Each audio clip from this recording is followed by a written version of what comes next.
গ্রামের পাশ দিয়ে চলে গেছে পুরনো এক রেল লাইন। দিনে লোকজন যাতায়াত করলেও রাতে ওদিকটা একেবারে নির্জন হয়ে যায়। গ্রামের মানুষজন বলতো, মাঝরাতে সেই লাইনের কাছাকাছি গেলেই কান্নার শব্দ শোনা যায়, এক মেয়ের হাহাকার, যেন ভেঙে যাওয়া বুক থেকে আসছে। এক যুবক এসব ভূতের গল্পে বিশ্বাস করত না। এক রাতে সাহস করে সে টর্চ নিয়ে বেরোল। চারদিক কুয়াশায় ঢেকে আছে, দূরে শেয়ালের ডাক। রেললাইনের কাছে যেতেই সত্যিই শোনা গেল ট্রেনের আওয়াজ। শব্দটা যেন লাইনের উপর থেকেই আসছে। এক মেয়ে রেল লাইনের উপর বসে কাঁদছে। তার লম্বা চুলে মুখ ঢাকা, কাঁধ কাঁপছে। যুবক ধীরে ধীরে এগিয়ে গেল। ঠিক তখনই হঠাৎ দূরে ট্রেনের হুইসেল বাজল। লাইন কেঁপে উঠতে লাগল, যেন ট্রেন আসছে।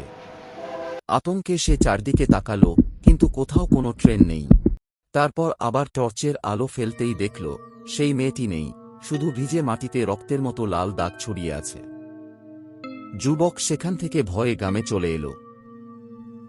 পরে গ্রামবাসীরা বলল, বছর 10 আগে এক তরুণী আত্মহত্যা করেছিল সেই রেল লাইনে। আর তখন থেকেই মাঝরাতে নাকি তার আত্মা লাইনের উপর বসে কাঁদতে দেখা যায়।